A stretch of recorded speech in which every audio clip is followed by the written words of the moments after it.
basın mensupları, bugün Memleket Partisi'ni, Sayın Genel Başkanı Muharrem İnce'yi ziyaret ettik. Çok değerli bir heyetle bizi kabul ettiler. Elbette tüm siyasi partileri ziyaret ettik ve ülke gündemini konuştuk. Partimiz üzerindeki yargı tacizini, 19 Mart darbesini ve devam eden yargı eliyle partimize ve ülkeye yaşatılan antidemokratik süreçleri, ailelere çektirilen ızdırapları, seçilmişlerin yerine atanmışları getirmeye çalışan sandıktan vazgeçmiş anlayışı değerlendirdik. Tüm siyasi parti ziyaretlerinin dışında Memleket Partisi'nin bir başka anlamı var bizim için. Biz Türkiye İttifakı diyoruz, Baba Ocağı diyoruz. Baba Ocağı'nın tapusu Gazi Mustafa Kemal Atatürk'e aittir diyoruz. Herkesi Baba Ocağı'na davet ediyoruz. Gazi Mustafa Kemal Atatürk'ün tapusuna sahip bir Cumhuriyet Halk Partisi ve bir Baba Ocağı varsa, o Baba Ocağı'na en yakın parti, bizim kadar yakın parti Memleket Partisi'dir, Memleket Partililerdir ve Sayın Muharrem İnce'dir. Ben milletvekilliği olarak ilk geldiğim günden itibaren Sayın Muharrem İnce ile çok özel bir ilişki içinde ve her zaman birbirini kollayan, birbirine saygılı, çok krizli günlerde parti içinde, parti dışında birbiri hakkında bir kez kötü bir söz söylememiş bir ilişkimiz var. Tabii bir siyasi partinin genel başkanına, bir siyasi partiye yapılacak davet ya da çağrı o siyasi partinin kurumsal kimliğini incitmeyecek hassasiyette olması lazım. Onun için ben Sayın Muharrem İnce'ye Cumhuriyet Halk Partisi'nin, baba evimizin en zor günlerinde nasıl görevler aldığını geçmişte ilgili onun anılarından, Yalova'dan ya da partimiz baraj altındayken il başkanı olarak nasıl görevler aldığını da hep bilirim. O günleri de biraz yad ederek Sayın Muharrem İnce'yi ve Memleket Partisi'ndeki arkadaşlarımızı baba evine davet noktasında bir iki cümle de kurdum. Tabii ki bundan sonraki aşama kendi takdirleri olacak. Ben bugünkü nazik kabulleri için kendilerine çok teşekkür ediyorum. Onların şahsında Memleket Partisi'nin bütün üyelerini, bütün gönül verenlerini, oy verenlerini saygıyla selamlıyorum. Değerli arkadaşlar, ben de Cumhuriyet Halk Partisi'nin Genel Başkanı Sayın Özgür Özel'e ve ekibine nazik ziyaretleri için çok teşekkür ediyorum. Hoş geldiniz. Türkiye zor günlerden geçiyor. Bölgemiz zor günlerden geçiyor. Bir yanda Rusya-Ukrayna savaşı, bir yanda İran-İsrail savaşı. İnsanlar geçinemiyor. Gençlerimiz vize kuyruklarında. Bu zor günlerde bir de iktidarın yargı sopası var. Cumhuriyet Halk Partisi üzerine salladığı bir yargı sopası var. Seçilmiş insanları görevden alıp yerlerine atamalar var. Bu zorlu bir süreçte kişisel hırslarımızı değil, ortak hayallerimizi, ortak iyileri düşünmek zorundayız. Bu zor süreçte kırgınlıkları, dargınlıkları bir kenara bırakıp birliktelikleri, ortak iyiyi öne çıkartmalıyız. Onun için bu ziyareti çok önemsiyorum. Çok teşekkür ediyorum Sayın Genel Başkan'a. Ben önümüzdeki süreçte arkadaşlarımla, yetkili kurullarımla onlarla bir toplantı yapacağım. Onların da görüşlerini dinleyip en kısa sürede Sayın Genel Başkan'ı ziyaret edeceğim. Hepinize çok teşekkür ediyorum. Sağ olun. Teşekkür ederiz. Efendim, izninizle sorularınızı olursa. Olur. Sayın Özgür Özel'e soracaktım. Efendim, dün grup toplantısında İstanbul Cumhuriyet Başsavcısı ile ilgili bazı iddialarla bulunmuştunuz. Dezenformasyonla mücadeleden bununla ilgili bazı açıklamalar geldi. Araç kiralama ile ilgili 2019 yılında terör ve örgütlü suçlara bakan Ağır Ceza Mahkemesi Başkanlığındaki görevi dolayısıyla ve İBB ile yapılan işbirliği kapsamında bazı araçlar verilmiştir diye oldu. İkincisi yat fuarını ziyaretiyle ilgili de Adalet Bakan Yardımcısı olarak katılmıştır. Nezaket gereğidir. Kamunun yerli üretime manevi desteği bağlamında gerçekleştirilmiştir dedi.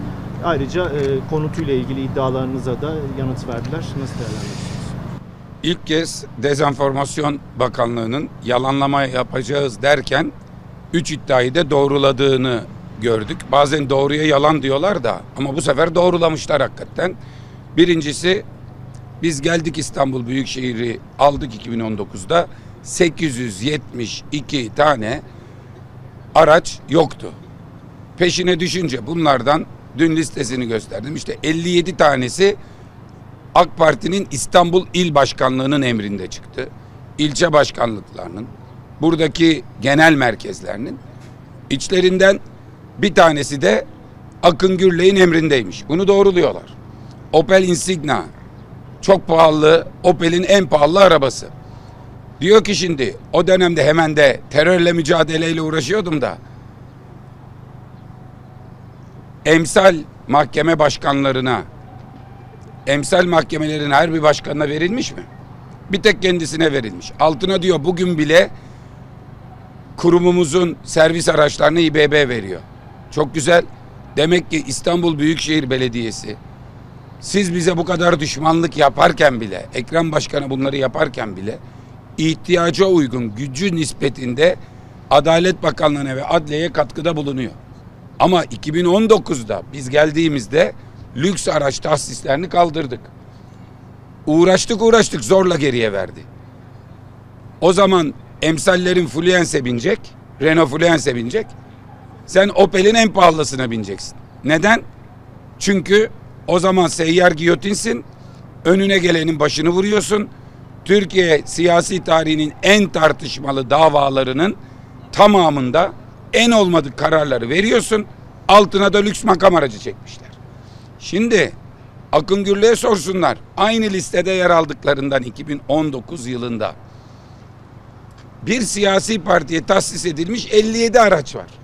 İstanbul Cumhuriyet Başsavcısı olarak İBB'nin elindeki bu resmi evrakları isteyip dönemin 2019'un İstanbul Büyükşehir Belediye Başkanı'na ve bu tahsisleri yapan ilçe belediyelerine, şirketlere işlem yapacak mı? Gözaltına alacak mı? Tutuklayacak mı? Bir söylesin bakalım.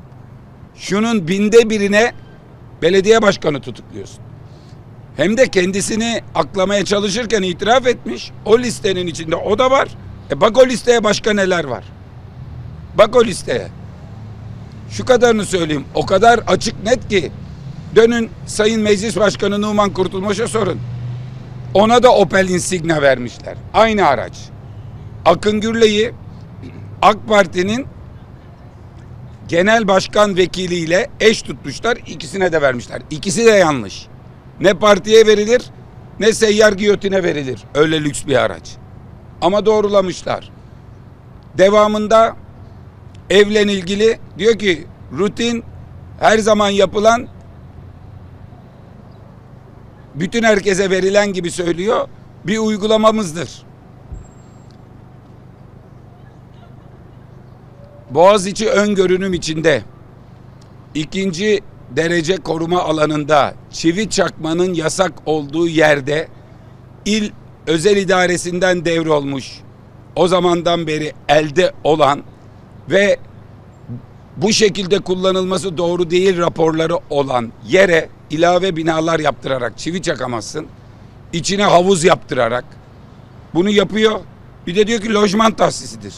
Bu nasıl bir devlet memuru da boğazı gören yalı gibi yerde hem de hukuka aykırı bir şekilde bu işlemler yapılıyor da, açıkça soruyorum. Ne kadarlık bir harcama yapıldı oraya? Ben yapılan ödemeyi biliyorum. Ama devlet ne kadarını ödüyor? Aradaki açık nereden ödeniyor? Akın Bey, bunların peşindesiniz ya. Bir gün gelecek bir savcı, hani o bir kadın tarif ediyor havuz nasıl yapılacak diye, hem de çok kötü davranarak 3 tane işçiye. Hepsini biliyorum. İsim biliyorum.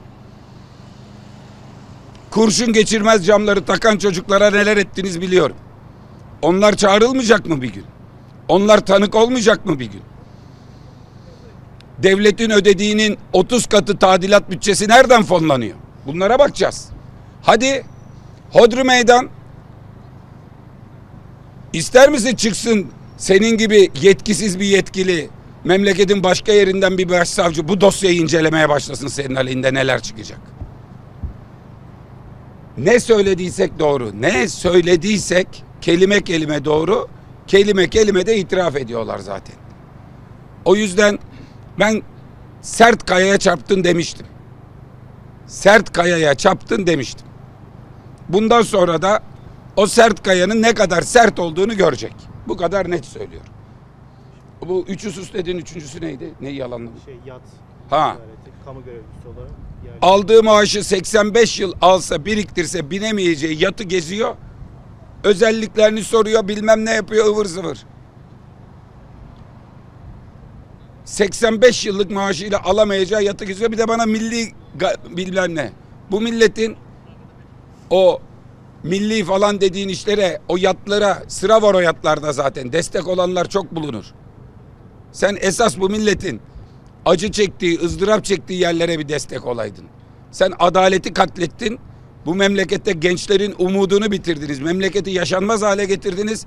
Bir de utanmadan bilmem kaç milyon dolarlık yata yerli milli muamelesi yapıyor. Hepsinin teker teker üstündeyim. Benim arkadaşlarımın, belediye başkanlarımın eşinle uğraşana, 500 kilometre öteye zulm olsun diye anasından öteye yollayana, kadını çocuğundan 300 kilometre öteye yollayıp yerde yatırana bundan sonra benden yana da huzur yok, bilsin. Efendim, bir de Kemal Kılıçdaroğlu'nun avukatı İmamoğlu ile görüşmede Kurultay temiz sözlerini yalanladı. Siz ne söylersiniz? Ya o yalanlamayı Ekrem Başkan dün kendi avukat arkadaşlarıyla görüşmüş. Onlar da bu yalanlamayı yalanladı. Ekrem Başkan bizzat Kemal Bey bana bunu söyledi diyor. Kemal Bey'den de bu konuda bir açıklama gelecek diye Ekrem Bey umuyor. Öyle bir Kemal Bey'e de not yollamış. O avukat arkadaşın benimle ilgili kullandığı ifadeler büyük bir hadsizlik de ben Allah'tan yani Ekrem Başkan'la yaptığımız görüşmeden sonra Ekrem Başkan dün o hadsizliğe karşı bunun bir hadsizlik olduğunu ve bizzat Kemal Bey'in bu ifadeleri kendisine söylediğiyle ilgili bir notu hem açıklasın diye iki arkadaşına yollamış. İki arkadaşımız onu açıkladı. Onun dışında benim söyleyecek bir şeyim yok. Bir tek o ifadeler yönünden o avukat hala partili miymiş ona bakacağız.